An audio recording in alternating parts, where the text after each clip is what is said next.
আজি আপোনালোকক আৰু এটা মানি মেগনেট ৰেমেডি দিবলৈ মই গৈ আছোঁ। এই ৰেমেডিটো আপোনালোকে সেইসকলে কৰিব যাৰ এই ৰেমেডিটোৰ ওপৰত বিশ্বাস আছে বা কৰিলে ভাল ফল পাব বুলি ভাবে তেওঁলোকে কৰিব। কিন্তু মই এটা কথা কৈ দিওঁ, আপোনালোকে ৰেমেডিটো কৰিব হয়, কিন্তু আপোনালোকে কৰ্ম কৰিব লাগিব। কৰ্ম কৰিলেহে টকা উপাৰ্জন কৰিব পাৰিব।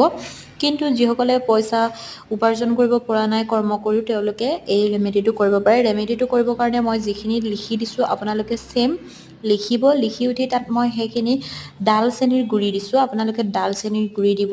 এখন প্লেইন হোৱাইট কাগজ ল'ব, তাৰপিছত ধুনীয়াকৈ সংখ্যাকেইটা লিখিব, গ্ৰীণ পেনেৰে লিখিব।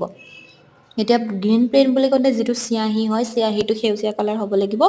সেউজীয়া ৰঙৰ চিয়াহীৰে লিখিব। তাৰ পৰা ধুনীয়াকৈ তাত ডালচেনি পাউডাৰ অকণমান ছটিয়াই দিব আৰু ধুনীয়াকৈ কাগজখন বান্ধিব। বান্ধি উঠি আপুনি কি কৰিব, আপোনাৰ মানি বেগৰ ধুনীয়াকৈ এটা ছেফ কোণত আপুনি ৰাখি থৈ দিব। চাব আপোনাৰ মানি বেগটো কেতিয়াও খালী হৈ নাথাকে। মানি বেগত আপোনাৰ পইচা সদায় কাৰণে থাকিব। গতিকে যদি আপোনাৰ বিশ্বাস আছে এবাৰ কৰি চাব।